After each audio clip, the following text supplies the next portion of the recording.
lantik, memang suasananya agak menarik karena pada saat dibacakan sekjennya belum ada. Terus Bu, yang satu bagaimana begitu katanya? Ya udah diumumin, siapa Bu? Gak ada yang tahu kok. Loh yang itu yang mana Bu? Terus Bu nyebut, ya Hasto lah gitu. Terus Hasto berdiri, terus dilantiklah bersama. Ya cepet aja tadi. Tapi ada alasan dengar nggak sih Mas kenapa Pak Hasto lagi yang akhirnya diangkat menjadi Ketua Umum punya kewenangan penuh untuk menentukan dan Ibu tidak menyampaikan cerita itu, hanya memang ada satu yang menarik sebelum pelantikan dilakukan. Ibu bercerita panjang tentang situasi politik Indonesia sebelum pelantikan. Jadi semua sudah berdiri di sana, belum dilantik, tapi Ibu bercerita dulu. Jadi pembekalannya justru sebelum dilakukan pelantikan. Itu Ibu cerita situasi politik Indonesia lah.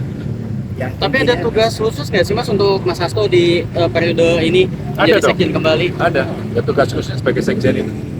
Mas, ini kan strukturnya udah lengkap. Kapan didaftarkan ke Insya Allah secepatnya. Kita sudah komunikasi dengan pihak Kumham. Beberapa syarat administratif sedang disiapkan dari masing-masing kepengurusan yang baru. Misalnya ada soal identitas, NPWP, ya, dan penunjukan notaris.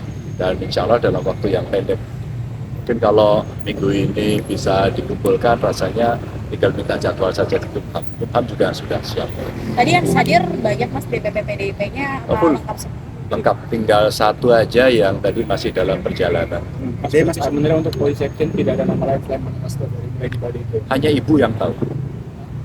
Kalau kita lihat dari sebelumnya Pak Ahok juga sempat tersandung masalah gitu ya, tapi dianggap partai tetap bisa mengisi di pusat. Nah ini Pak Sekjen juga, apakah ini artinya Ibu memang memberi ruang itu kepada kader-kadernya yang dianggap sebenarnya tidak ada masalah hukum dan lain-lain? Kami kan melihat kompetensi masing-masing dan kami bukan tidak tahu. Di balik seluruh peristiwa kita tahu persis apa yang sedang terjadi pada mereka-mereka. Dan kita yakin betul bahwa kawan-kawan ini adalah kawan-kawan yang dianggap bisa membangun partai, bisa mengerjakan tugas dengan baik. Gitu.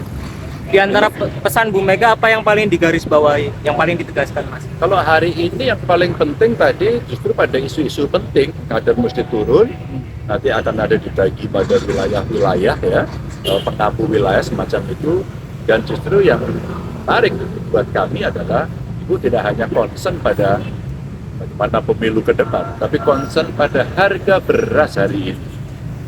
Bagaimana kemudian kawan-kawan yang berbisnis beras hari ini merasa cemas.